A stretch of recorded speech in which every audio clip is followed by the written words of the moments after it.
Good evening, Des Moines. Welcome to the Doc and Lefty program here on webcast1live.com, coming to you every Tuesday from 6:30 to 7:30 p.m. on the Webcast One Live website and also docandlefty.com. So please, if one doesn't work, check out the other one because we're taking care of business on both sites. We're here in downtown Des Moines, and with me across the table is my partner in crime, thinking that the big foot in the world is the United States government.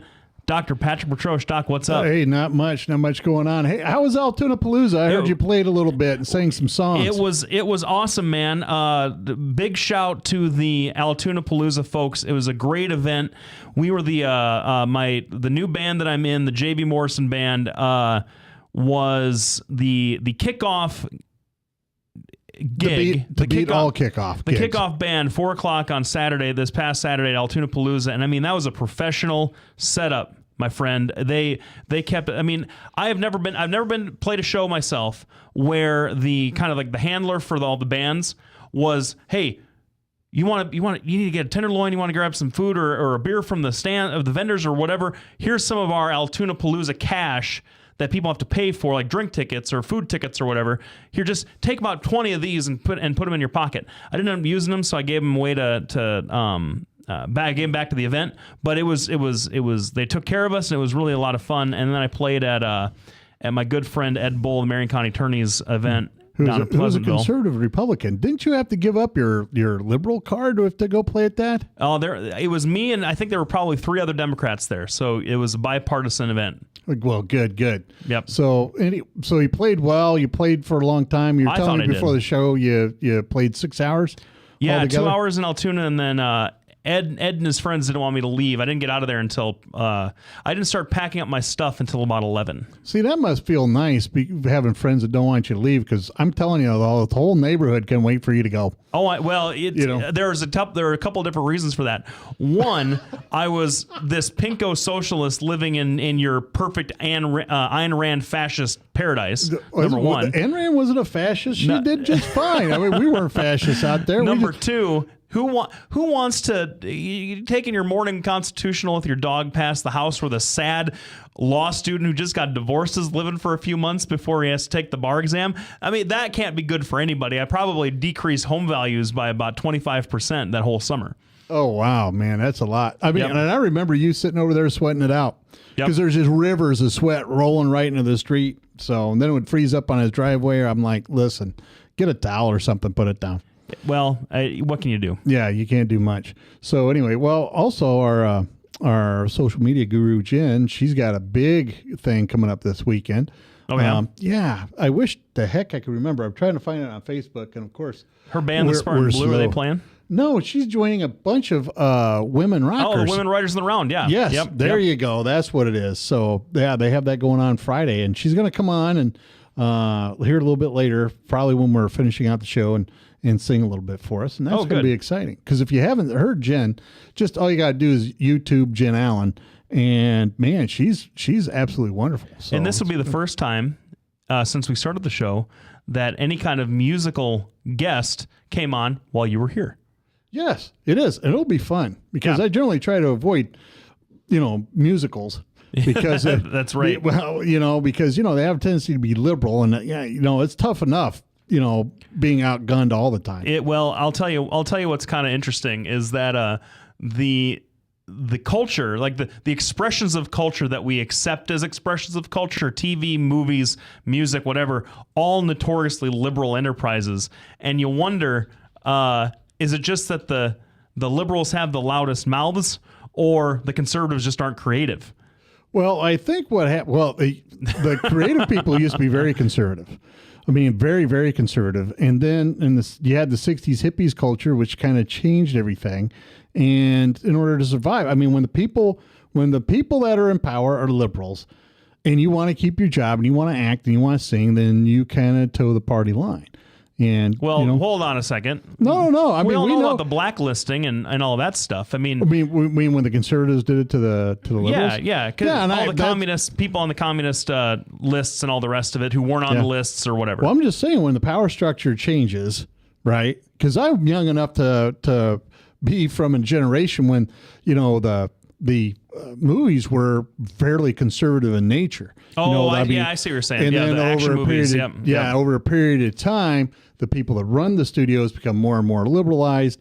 And then if you want to keep your job, you want to act, you want to sing, you go along with the liberals. Just like you pointed out, when it was run by conservatives, you had a more conservative party line. Well, and but the 80s, it's funny that you bring that up I promise we'll get off this topic here in a second and go on to things that you actually want to listen to. But I remember I took a class when I was in college about literature from the Vietnam War.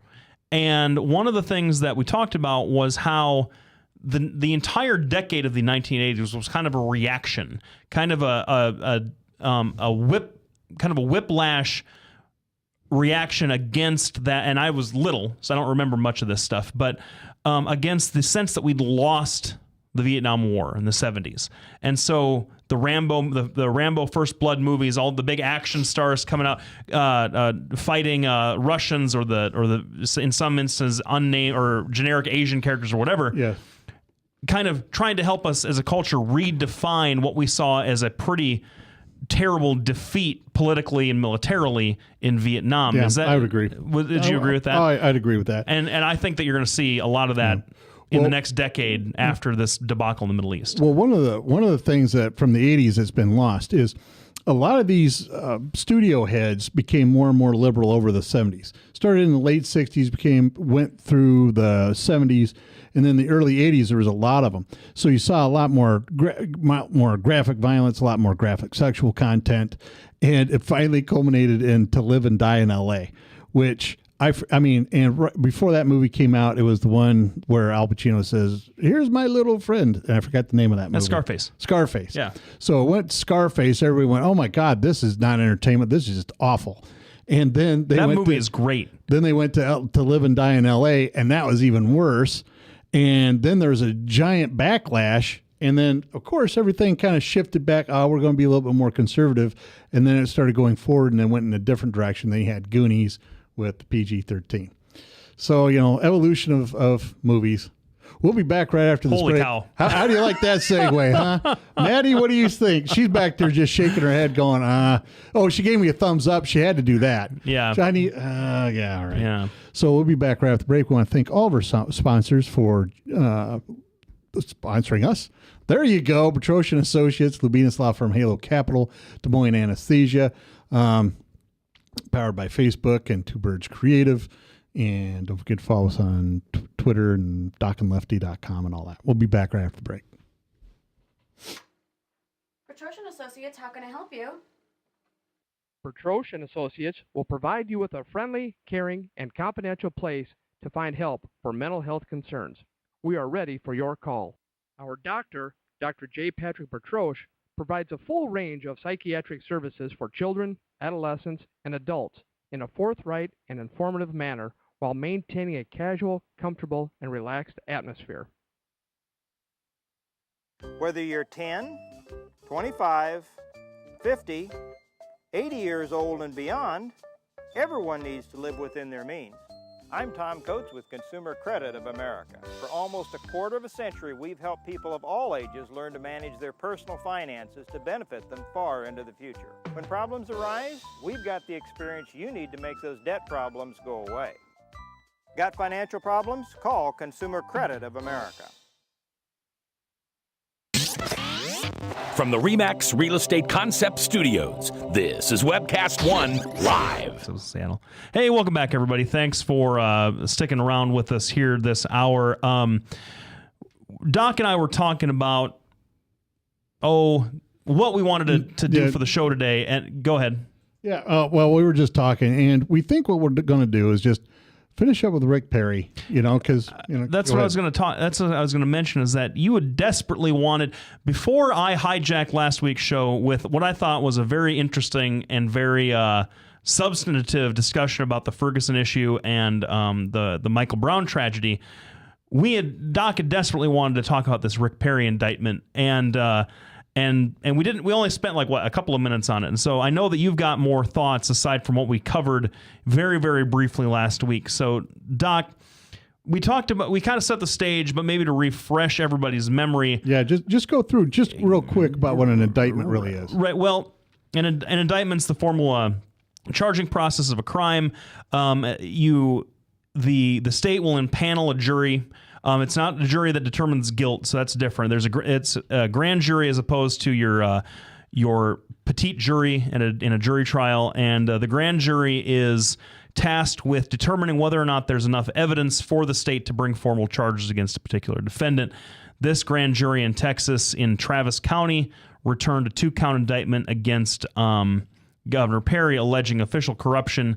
And the second count was intimidation. Intimidation, yeah. Both corruption is the overarching kind of thing, but using the power of his office improperly in one count, and intimidation another count, and and this is kind of the Beltway has sort of reacted to this as, oh, this is just a political stunt. You had David Axelrod come out saying that the longtime Obama Svengali there come out and say, hey, you've got some problems if this is what you're going with, making it stick against Rick Perry. It doesn't seem like it washes out. But so what's your sense of this? Well, one, let's just focus on Rick Perry here for a second. This is a tremendously popular governor that has served the longest term in Texas history as governor. 14 years so far. Yeah, a long time. He's taken a run at the presidency, and at one point he was at the middle podium, which means he was the front runner. The guy's got some mojo. He is a very charming guy. He is stomped all over the Democrats down there on a repeated basis. He's been able over the last 12, 14 years to consolidate the power that he has into the governor's office. And one of the things that's been going on lately, and don't get me wrong, politicians get sued all the time. George Bush got sued. Obama's getting sued. Everybody gets sued when you're up there. This is different. This is a little bit different because you have a grand jury convened in a conservative town. No, Travis County is where Austin is. Yeah. And that's a very Democratic county. Well, yeah, but I mean, they're not like liberals like you. I mean, they are. Austin, Travis County and Austin are like the only Democrat, like only real big majority Democratic county in the entire state. Well, now I knew that, but for me, I'm going conservative instead of Republican versus Democrat. You have some, there's these guys down there. You don't have these Democrats out of Austin, Texas going, we want to ban all guns. You don't have these Democrats down there going, well, rah gay marriage. You don't have them doing that. Well, maybe some of them in Austin do. Some of them in Austin is a weirder. It's a fun town. It's a college town. Yeah, it's a college town. Yep. But I mean, these people are fairly conservative. The guy prosecuting this is, I think you worked for Governor Bush. He was appointed. He was in the running for, or had been appointed as a U.S. attorney under George Bush the First. Yes. Yeah. And and he supported the Bushes all the way through. Yep. And so this guy has fairly good credentials. The judge hearing the case is conservative. I think maybe the judge hearing the case is appointed by George H.W. Bush. Yeah. So they're connected to the family. So the trick is, what they're really saying is Rick Perry, because this is what happened. In this particular county, the DA is elected locally and answers locally to this. This is how they do it. To the county, yep. How they do it here too. And the problem is that she also runs the I forget what you call it. The Public Integrity Unit. Yes, the Integrity Unit. And here she is prosecuting drunk drivers and other criminals. And here she is, quite obviously drunk and over the legal limit. And behaving poorly while she's in custody. Yes. So fine, it's the DA, but when you're also responsible for the Integrity Unit, that raises it to a different level, a different standard. And what Rick Perry said is, listen, you're going to have to fire her. This can't go on. This doesn't look good to anybody. Nobody thinks she ought to be up there. And the person that's responsible for canning her said, no. But you can't can her. She's elected. She is elected. You can't fire her. No, you can't. Only the voters can fire her. Yes, but you can impeach her. You can, say no through certain avenues you can get rid of her, right? I mean, it's not like I don't know how Texas works. I don't. Well, but generally there's a method to getting rid of bad apples, Right. Right. And so they didn't utilize those methods. He said, "Listen, if you don't, I'm going to veto your money if you don't get rid of her." They said, "Great, veto the money." He vetoed the money. What they're saying is not that it's illegal or that he did anything wrong by vetoing the money. That's a line item veto. What they're saying is he bullied them and he used his influence in an improper manner as the governor of Texas. That's really what it boils down to. Now, when we come back, we're going to continue on a little bit. I'm going to have Lefty give his liberal take on this, and we're going to have a discussion whether or not that's something that is going to be, obviously it's indictable, but is this something that the Democrats are going to win, and what the political angles are?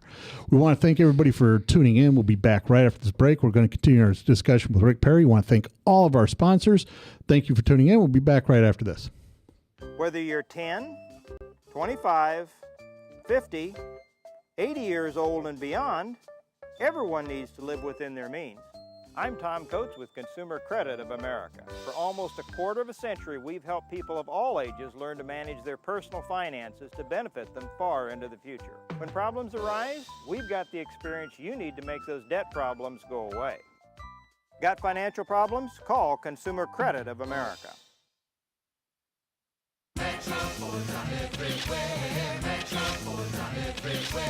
See 'em here, see 'em there. You got bad credit? We don't care.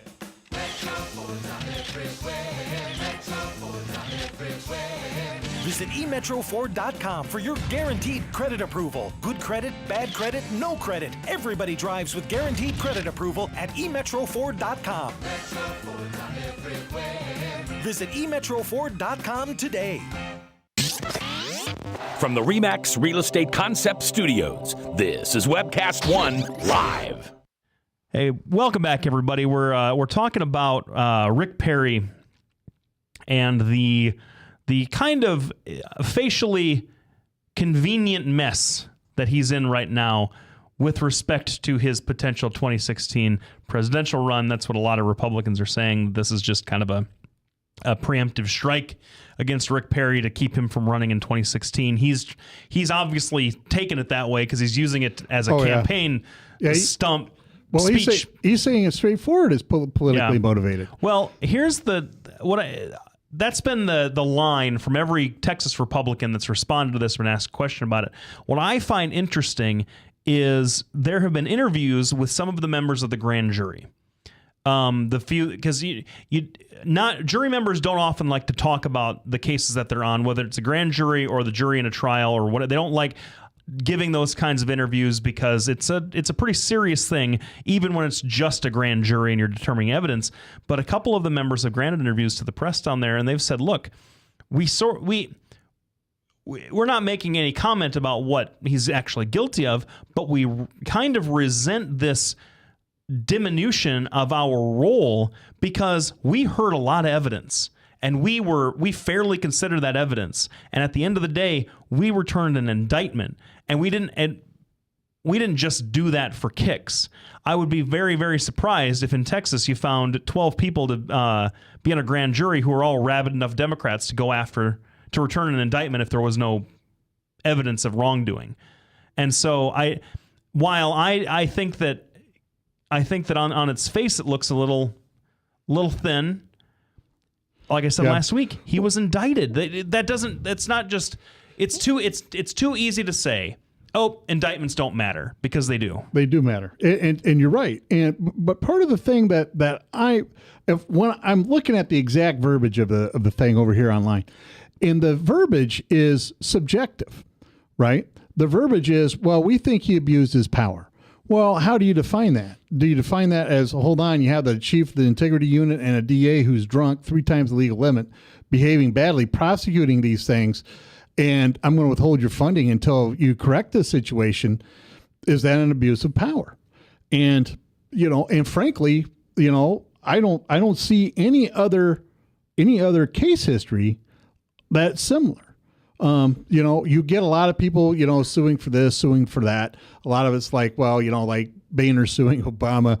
Hey, we're going to sue you to make you enforce this law that everybody hates, right? You get that kind of stuff. But this is a criminal indictment. That's what makes it different. It is. It's much different. Well, but I think a lot of Republicans are trying to equate, not necessarily how you did it, but are trying to sort of talk about this in terms that make it less than what it is. I have clients all the time that when they get the trial information, in Iowa, we generally try people using trial information. It's a statement of facts that the county attorney presents to a judge. The judge evaluates them, and the standards, if those facts can be proven true, the charges stand, and we have trial information. That's how you get people into the court system. I have a lot of clients that say, look, everything in this police report is a lie, or this trial information is bogus, or whatever it happens to be. My response to them is, that's fine. That's fine. That's my aim is to help us poke holes in that, is to get you off these charges the best that I can. But we still have to deal with them. We still do. Just because you think they're fake doesn't mean you get to just not do stuff. Who do you think this is going to help most? Do you think this is going to help Republicans, Democrats? If it's going to be wash, who do you think is going to help most? Boy, I feel like there's been some talk about how this would be a benefit to Rick Perry because it shows him standing up to Democrats. But in Texas, you don't need to stand up to Democrats. No. At all. And around the country, people are going to believe it doesn't give you any pull with the middle of the crowd, because the Democrats will think you're guilty and the Republicans will think it's all a stunt. Do you think this helps Chris? The final point is, I kind of feel like indictment trumps everything. I feel like if the Democrats were suing him for something, then it's a different story. Then you say, well, they're suing me, and they're kind of like what Obama has been doing. They're suing me for this, that, and they just have no case, and it's just a big ploy, and we can laugh at him, and isn't that funny? An indictment, he's facing, if convicted and sentences run consecutively, over 109 years in federal prison. That's serious stuff. It's not a joke. And so I feel like I don't know that it's necessarily a political mistake for him to treat it like a joke. All defendants kind of do, especially high profile ones. But boy, looking at you have an indicted governor, Texas. Yes. Well, and that hasn't happened in a long time, almost 100 years, something like that. Mm-hmm. So, my take on this is that it probably is politically motivated. It probably is. People that brought it, they brought it, and then it went to a grand jury, and they got lucky and went, well, hey, there might be something because of the verbiage of it. Now, if it goes away and he goes through all this, I think that's going to be about the best thing for Rick Perry. But the problem is, the person this is going to help the most, I think, is Chris Christie, because Chris Christie is very popular, very popular. He alienates a lot of staunch conservatives like me. But the bottom line is, at least he says what it's going to happen, and he's had a lot of problems of his own. Rick Perry is looked at as a front runner.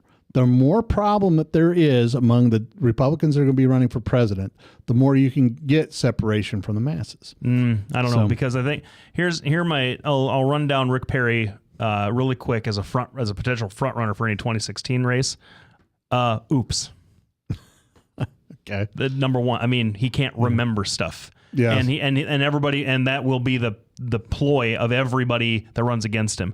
Chris Christie gave Obama a hug, and his approval rating plummeted amongst conservatives after that. After he hugged him after Sandy, the guy who's interesting, the guy who just got back from a goodwill mission to Guatemala doing free eye surgeries to the Guatemalan populace. One Rand Paul, is very interesting because I kind of think that there are some independents and some Democrats out there who are going to look at Rand Paul and say, boy, if we had to choose between Hillary Clinton and Rand Paul, man, we don't want to go to war. Man, we don't want to, we really want to kind of demilitarize police, or, all the we want to go on the side, more of a liberty kind of thing. And Rand Paul is saying a lot of the right things, and Hillary we love her, but man, she's coming out hawkish. She really is. Have you seen the last couple of things she You said? should love that, though. You know, that's the thing. Everybody thinks I love war. I don't. But I do believe that you need to be able to project American power. And that is going to be a great segue into our next segment, which is why... Well, let me ask you this before we go. Got 30 seconds. Project American power. Do you think that Rand Paul could do that? No, I don't think he can do that. Right. That's kind of the conservative backlash against him. Yeah, and that's legitimate because we see what happens when there's a perceived lack of leadership, whether it's real or not. That's how it's perceived. And we'll be talking about ISIS, why the Congress is sitting on its thumbs doing nothing, and why Obama is perceived to be going out to lunch in the middle of these crises. We'll be back right after the break. I want to thank all of our sponsors, Bertrosh and Associates, Labinas Law Firm, Halo Capital, as well as Des Moines Anesthesia. Des Moines Anesthesia. There you go. Geez, it's some bright white letters, too. We'll be back right after this break. Thanks, everybody, for tuning in. Follow us on Facebook, Twitter, Google+, and DocandLefty.com. Bertrosh and Associates will provide you with a friendly, caring, and confidential place to find help for mental health concerns. We are ready for your call. We are proud to work with military personnel and their families. Our doctor, Dr. J. Patrick Bertrosh, provides a full range of psychiatric services for children, adolescents, and adults in a forthright and informative manner while maintaining a casual, comfortable, and relaxed atmosphere. Our licensed mental health therapists provide individual counseling to children, adolescents, and adults, including couples and marital counseling. Visit our website at bertroshandassociates.com for more information or call 515-334-9484. Our offices are located at 5525 Meredith Drive in Des Moines, just east of Skate North off Merle Hay Road. Isn't it time to talk to someone? Take care of yourself and your family. Contact Bertrosh and Associates. Hey, welcome back, everybody. Thanks for sticking around for the first half hour. We are discussing a couple of different things today. We talked about the Rick Perry issue, and we're leading that into kind of the more national, international focus of trying to maybe dial into what American leadership looks like today and what Doc has couched as the perceived lack of American leadership around the world. And I know where you're going with this. And if you don't mind, I'm going to let you kind of set your record, and then I'm going to cross-examine you just a little bit because not to play gotcha games with you or anything like that. Again? Well, for the first time. But I want to drill down into because I hear this from conservatives all the time, and I kind of want to drill down into exactly specifically what you mean, because I feel like most of the time the conservatives say, "Oh, Obama's not leading. He's not leading. He's not projecting American power. He's not doing this or that," but can't explain exactly what their beef is. So if you could just say, you say what you're going to say, and then I'll respond to your position, because while I don't think that Barack Obama is I don't know. What would you call it? Franklin Roosevelt. Oh, okay. But he certainly has his issues foreign policy wise. In my opinion, drone strikes against civilians and things like that. And the guy that he's killed a lot of people and he's got a Nobel Peace Prize. But yeah, well, what are your issues? Because first of all, let me say, first of all, that Obama has been consistent with his foreign policy and has been consistent with his views. So I don't want anybody out there saying that I think that he's a hypocrite, because I don't. Not in foreign policy. I don't think he's a hypocrite. His background, and this is clear with the way he voted when he was a senator, he believes that we shouldn't be sending people overseas. He believes we should demilitarize us. And he also believes essentially that other countries are much better at creating their own solutions regionally and locally and globally than we are coming up with solutions for them. There's something to be said for that. But the problem really is, if your leadership is perceived to be weak, people don't follow you. And that's what you see in these little hot spots around the world is a perceived lack of leadership. Now, is it truly a lack of leadership? No, not really. It's just a step back and an absence of somebody fixing your problems. One of the things, I mean, people on the right are always saying Obama doesn't do anything. That's not true. Obama does do something. He just doesn't. It's honest to goodness, it's like he doesn't understand foreign policy and what your goals are. And his overall goal is not to be involved in anything in the world. That's his goal. That's not good in the long run for America. On the left, Lefty just outlined the problems that the left have with Obama. He's doing too much. So he really can't win. The problem is, though, he withdrew those troops. He gave a timeline. He got them out. And the power vacuum sucked ISIS right into there. That's what you're going to have. You're talking about Iraq specifically. Specifically about Iraq. That's right. And if America doesn't have the leadership, right, and he's not taking the front line, and he's sitting there going, well, we're going to arm the rebels, then not arm the rebels, and then he wishes he's not. And that's in Syria. In Syria, he stuck his foot in his mouth and created all kinds of problems. You're going to have people showing up that are not going to have America's best interest in mind. Now, should he have pulled out of Iraq? I don't think so. You think so? Great. He declared victory, said we're done and out. The problem is the Iraqis can't defend themselves at this point. The Kurds can. Kurds can defend themselves great. Those are the people fighting. But now you have this big mishmash of nobody wanting ISIS. And at the same time, we're sitting here going, hold on, we're going to have to bomb Syria now, but not to get rid of Assad, which has been one of the points that Obama and the left has wanted. So that's my take on this.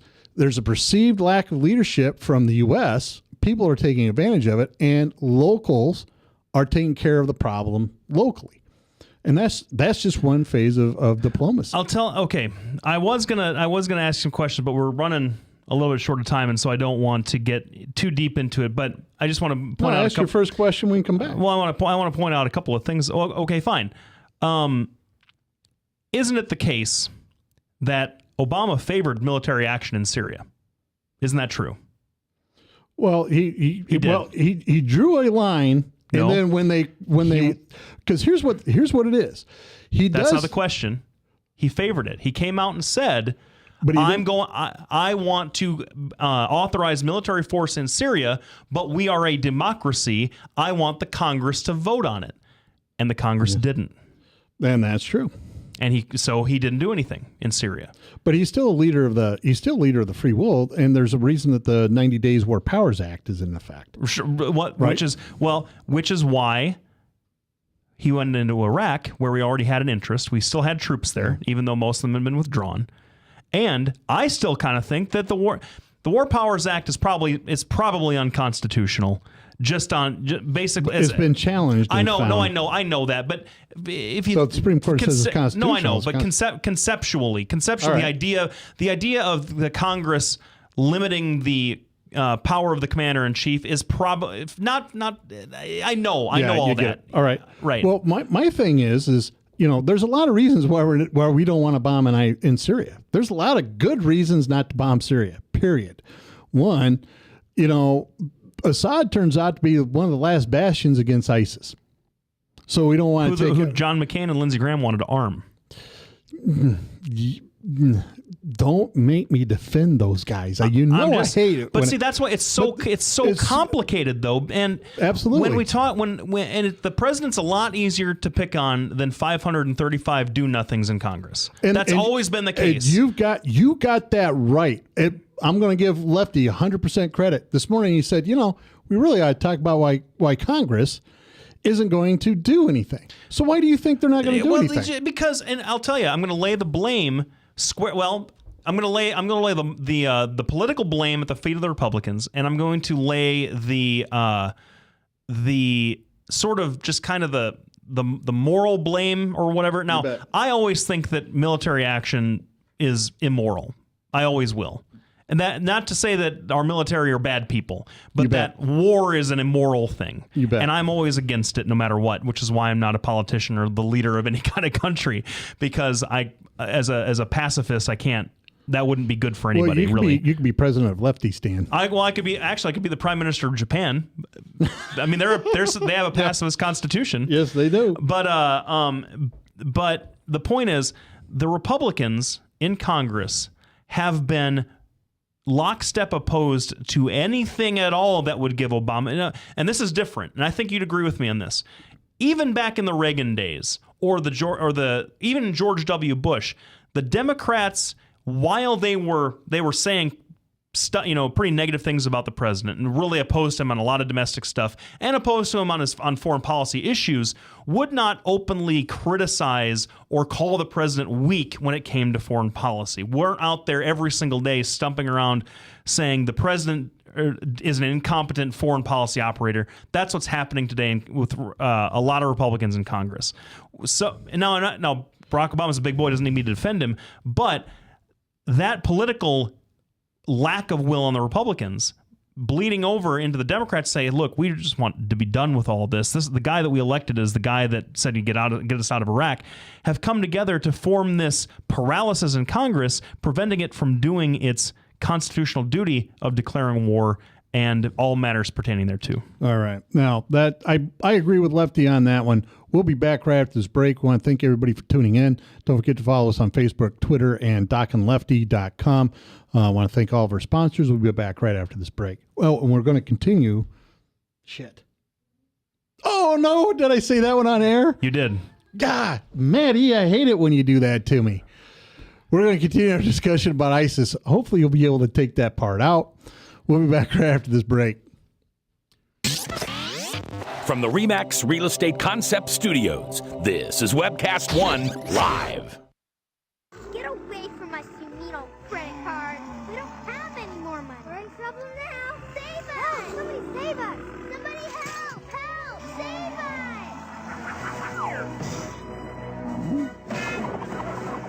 us! Hi, I'm Tom Coates from Consumer Credit of Des Moines. If your credit card's a little too animated, give us a call. Hooray! We're saved! Consumer Credit! You're our hero! If Tom Coates from Consumer Credit of America was your personal webmaster, Tom would filter out all bad debt emails. If Tom was your mailman, you'd never get any debt reduction junk mail. If Tom Coates was a lineman, he'd block any phone calls offering to reduce your credit card debt. Hi, I'm Tom Coates with Consumer Credit of America, and we're still your best choice for credit counseling. We're local, we're accountable, and we can do more. You make the call when the time's right for you. When it comes to competition, there really is none for Consumer Credit of America. Hey, welcome back, everybody. Thanks for sticking around. We're talking about, I don't know what ISIS. you'd call it, the boiling cauldron of the Middle East. I'm 32 years old. I was born in 1982. At the beginning of January 23rd, 1982 is my birthday, in case you guys want to send me a card next year. And I remember the first Gulf invasion in the early, before, with the first conflict with Iran in the 80s, after the hostage crisis was over, the Persian Gulf excursions with our ships that were there for months and months and months. I remember one of my earlier memories as a little kid was when we were living in South Dakota, we had lived next to a neighbor, and the son of it was an older couple, and they had a son who's probably my dad's age, who was in the military. And I thought this was the coolest guy in the world, wearing his uniform all the time, big studly guy. And I always asked about him, and they always said, he's in the Persian Gulf, Blake. He's in the Persian Gulf. And this is probably 1987, 1988. My entire life has seen the quagmire of if it's not Egypt and Israel, then it's Israel and Palestine, or Iraq, Iran, Afghanistan. My 32 years of this country's history has been taken up dealing with this region. Yeah, well, with no end in sight, and it's always been that way. Now, one of the things. Now, I'm going to be direct criticism of Obama. Now, both Bushes and Reagan were able to get together coalitions of countries to go in and do something. That's the truth is I think that's what Europe's waiting for. Europe's waiting for American president to come and say, hey, listen, this is how we're going to deal with this stuff in the Middle East. Because the bottom line is, look at the guy that beheaded this poor James Foley fella, they call him one of the Beatles.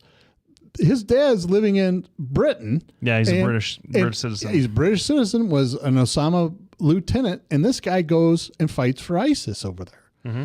So we have to start doing something. I mean, and honest to goodness, I mean, I've seen a lot of reports out of Britain after this beheading, and they figured out this guy was a rapper there, about, well, we've lost control of our borders. We need to start, figuring out how we're going to protect ourselves more. Well, it's too late. It's too late in Europe to protect your borders. One, they're right there. But two, Obama is not stepping forward and going, well, hold on. Let's form a coalition to try to eliminate this.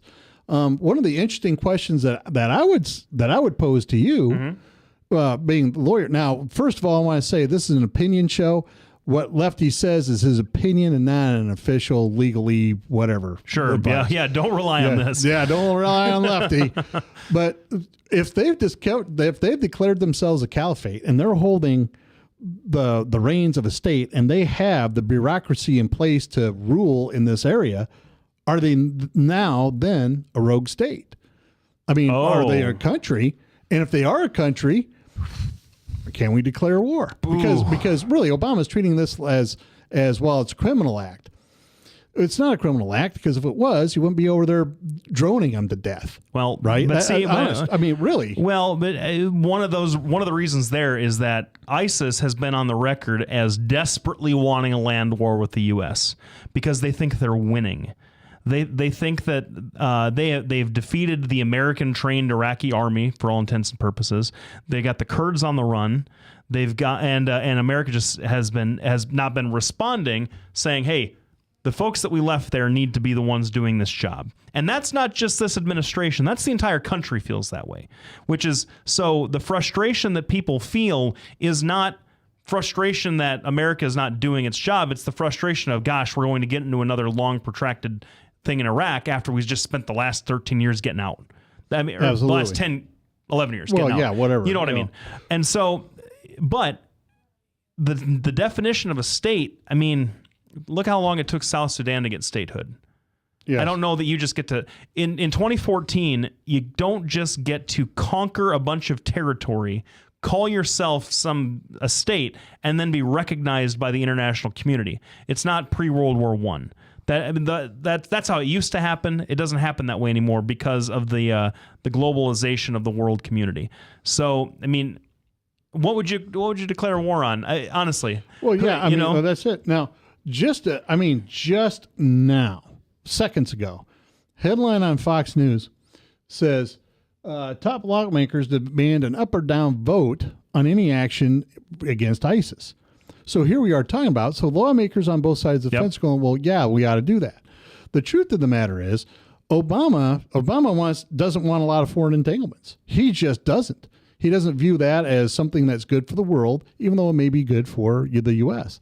That's been his foreign policy. No, but see, it's a shift. It's a shift, and it's a long time coming. It's going to happen eventually, sooner or later. And why not now? The Cold War era of keeping the U.S. in just these tiny little conflicts every couple of years, that has done more to, if you call it projecting influence, that's fine, but it's done more to alienate the people that are now fighting against us than anything else that we've been doing for the last 50 years. We inserted ourselves into the Soviet Union Afghanistan problem in the 80s, and now we have the Mujahideen that has spawned all the Islamic State, ISIS, Al Qaeda in the Islamic Maghreb, all these different factions. The Taliban came out of that tradition too, although they're a little different. And so Obama pulling back on the reins and saying we're not going to manufacture these conflicts the way that we've been doing. Not just Reagan, Carter never fired a shot, but even before then, we're going to go over into the Falklands. We're going to go over here. We're going to go into Grenada. We're going to do all these different kinds of things. Into Vietnam. Into Vietnam. Yeah. Exactly. And so into Cambodia. Yep. Into Korea. And this now I agree, because what Blake's talking about is the concept of containment. That's been driving our foreign policy. Yep. One of the things, and it's different now. Now, you don't ever hear me say a lot of positive things about President Obama. How many times have you ever heard me say, "Geez, this is a great deal that Obama's given us"? You once said that you thought he was a pretty handsome guy. I think. Yes.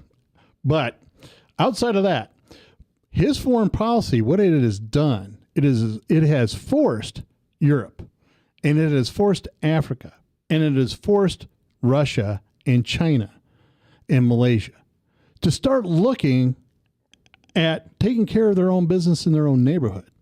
It's a lot more difficult for the Europeans to say, well, hold on, what are we going to do now? The truth of the matter is Russia is resurgent, and I know you argue with me about it. We'll just have to disagree on that one, because Russia's resurgent, and if they decided they're going to take a wild hair and wipe out Germany, the only people that could stop them were the Poles. I mean, the Poles are the only ones that have an army that's capable of defending itself. The Germans don't, because they rely on us. The French don't. The Brits do, but no, it's an island. They're not going to be able to take that. And you look at what a fight with the Russians is going to look like. You can just look in Ukraine. Ukraine really has a lot of top-notch military equipment. They just didn't have very good leadership. Now that we're providing them some assistance, they're really being able to hold their own against the Russians. Here's what I'll say about, Russia. If by resurgent you mean that Russia has decided to pick on its neighbors, Russia's not attacking Germany. Russia doesn't have the economic capacity to be able to sustain that kind of hit. You know what Germany is? Can you imagine what Europe would look like if Germany hadn't started World War I? Well, not, you know what I mean, but hadn't been on the wrong side of World War I and hadn't been on the wrong side of World War II, Germany would probably be rival with they'd probably be the number one economy in the world. I would agree. I would agree 100%. Now, we're going to take a break. We're going to come back real quick. We're going to talk about some fractures in the European Union and how this impacts the rest of the world, the Ukraine situation, the Middle East situation. We'll be back right after this break. Thanks, everybody, for tuning in. I want to thank all of our sponsors, Halo Capital, Bertrosian Associates, Lubinas Law Firm, Des Moines Anesthesia. Don't forget to follow us on Facebook, DocandLefty.com, and Twitter. We'll be back right after this break. Bertrosian Associates will provide you with a friendly, caring, and confidential place to find help for mental health concerns. We are ready for your call. We are proud to work with military personnel and their families. Our doctor, Dr. J. Patrick Bertroche, provides a full range of psychiatric services for children, adolescents, and adults in a forthright and informative manner while maintaining a casual, comfortable, and relaxed atmosphere. Our licensed mental health therapists provide individual counseling to children, adolescents, and adults, including couples and marital counseling.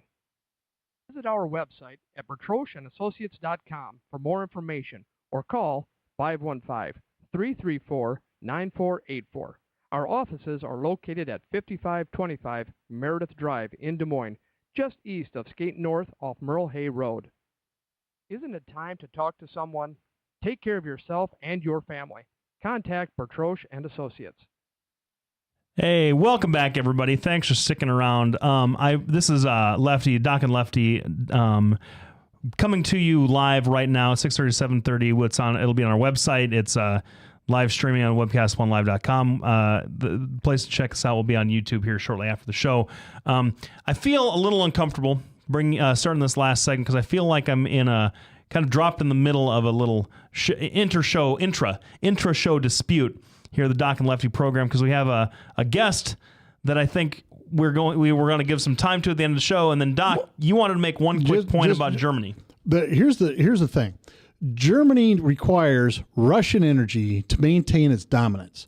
The other countries in Europe are angry about it. When the European Union all started way back when, I think it was 57, whenever they came up with the idea, France was in charge and they liked that. The problem is Germany is now in charge and not by a little bit, but by a whole bunch. They pretty much just dictate everything. So the foreign minister or the minister of finance came out and said, we're just not going to go along willy-nilly with the Germans anymore. We're done with that. So the entire French government is being reformed in order to try to help this schism between them and the Germans. Part of the issue is with the Americans pulling out of Iraq and closing bases all around the world and shrinking our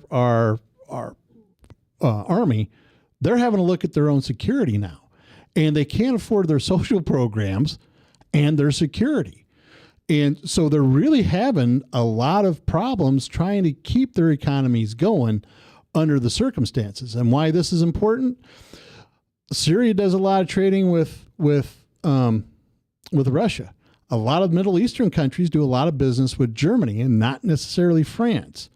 So if there is a schism in the EU, what that means is you're also going to have Europeans stepping up and projecting their power to protect their interest. And that's going to be important in Africa because the French are involved in Africa a lot. It's going to be important in the Middle East, particularly in Libya, where which is in Africa. But I forgot Yemen. It's not Yemen. It's like Qatar or something. I can't remember that. Mm-hmm. Just launched an attack without our permission, right, against them. Plus, ISIS captured an airfield with jets intact in Syria, and Syrians haven't been able to take it back. All that's going to impact all the way around. Now, you want to introduce Jen? No, you go ahead. I didn't know this was going to happen. Well, she's got to walk past behind me. So. Oh well. So go ahead. We our guest this evening is the person that makes the Doc and Lefty website, the Facebook stuff, the Twitter stuff. This is the straw. She's the straw that stirs the drink, folks. This is the person that is with us to make sure that we do all the things we need to do so that you can hear the voices we're trying to bring to you every single week. Jen Allen has come in. She's the lead singer extraordinaire of her new group, Spartan Blue, which had a gig, I believe, last week, if I'm not mistaken, or the week before. If you weren't able to check those folks out, and she's here to perform one of her tunes for us today. And this is all kind of to promote your event, Women in the Round, which I believe is on Friday at the Ritual Cafe in downtown Des Moines, which is a great place to go. Their vegan panini is dynamite. It's got the hummus, and it's just awesome. But anyway, Jen, what are you going to play for us? I'm going to play a really new song. It's called Flicker. But there's the show on Friday at Ritual, and then there's also another show with the full band that's happening on Saturday at the Des Moines Social Club. And that one's actually a cancer benefit. It's called the Burton Ball. Fantastic. What time is awesome. That? That one doors open at 4. Show starts around 5. So that'll be fun. It's Tim Burton themed. So it'll be a lot of people dressed up ridiculously. Right on. So, yeah, I'll take it away. All right. And let me know if volumes are off at all.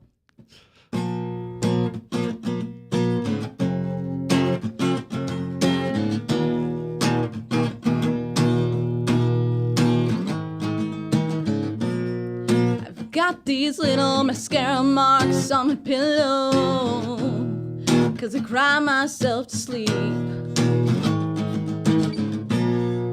Maybe because I want you.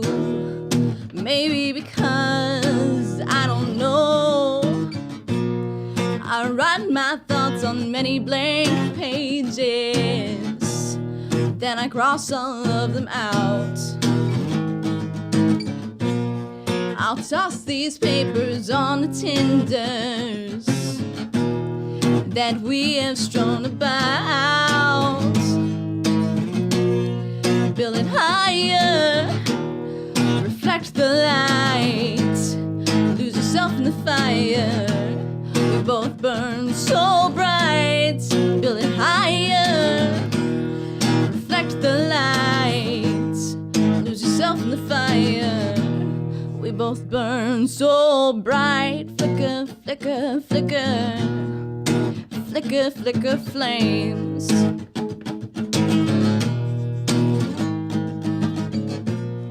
They say you'll only get burned once before you learn. but it feels so alive. Sweet tinderbox, light the match, and we'll find out what we're made of. Build it higher, reflect the lights, lose yourself in the fire. We both burn so bright. Build it higher, reflect the lights, lose yourself in the fire. We both burn so bright. Flicker, flicker, flicker, flicker, flicker flames.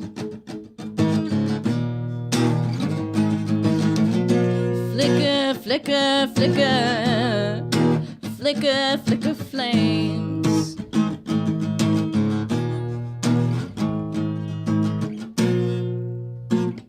All right, that's pretty good. Now I'm not in position to judge music. I just know what I like. So we'll throw it over to the professional musician. What do you think? You think that's pretty good?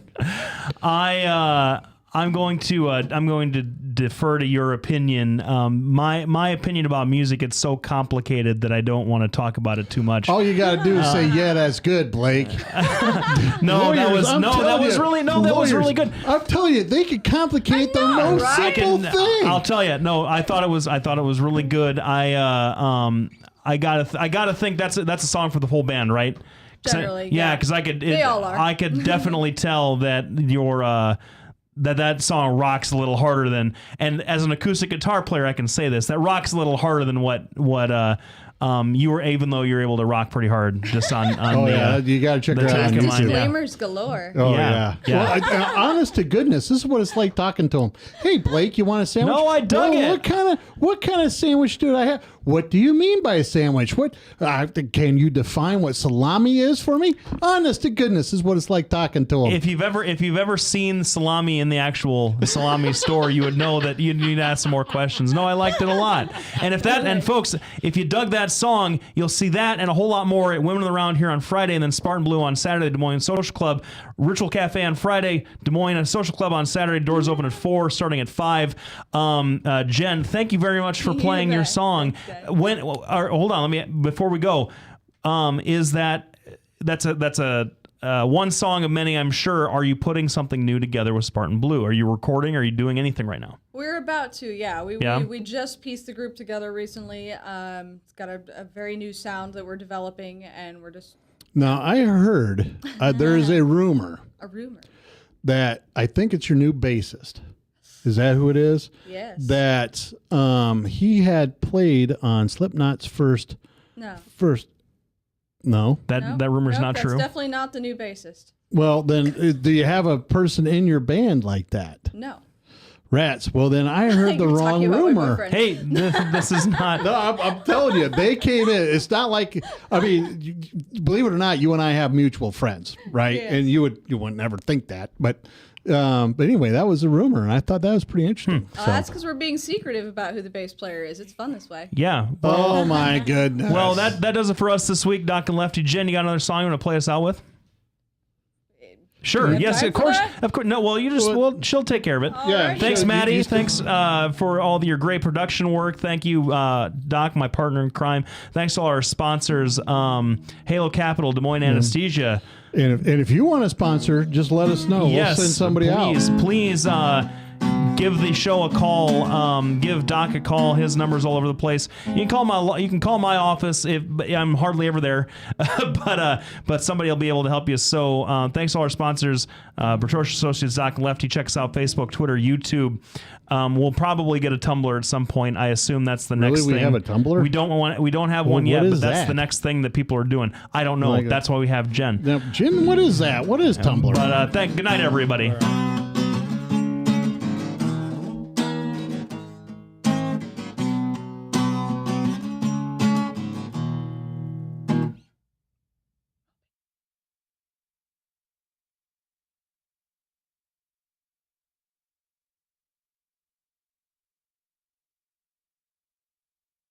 Hi, I'm Representative Tom Shaw, and I love these guys. Both of them. Love these guys. Get over here. Get over here. Love both of them.